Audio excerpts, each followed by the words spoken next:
শিক্ষক নেতৃবৃন্দের ডাকে সাড়া দিয়ে বিভিন্ন জেলা থেকে হাজার হাজার শিক্ষক শিক্ষিকা সকাল থেকেই সচিবালয় এলাকায় জড়ো হতে শুরু করেন।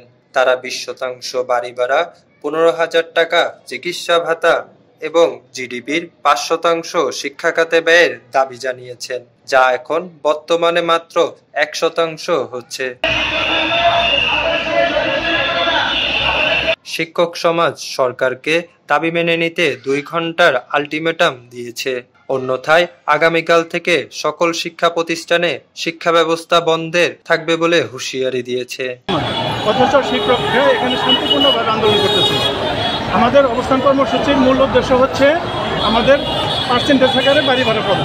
সেখানে কিছুদিন আগে 500 টাকা, মানে শিক্ষকদের সাথে একটু তামাশা করে 500 টাকা বৃদ্ধি করে আমার পরিপত্র জারি করা হয়েছে। আমরা এর বিরুদ্ধে এখানে অবস্থান কর্মসূচি নিয়েছি। Thank you.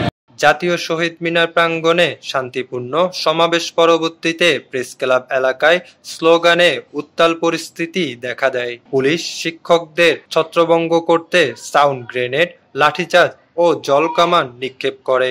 ফলে দফায় দফায় সংঘর্ষ চলে। ইতিমধ্যে 3 জনকে আটক করা হয়েছে। ঢাকার প্রতিনিধি বাপ্পি খানের পাঠানো তথ্য ও ভিডিও চিত্রে নিউজ ডেস্ক, প্রতিদিনের কাগজ।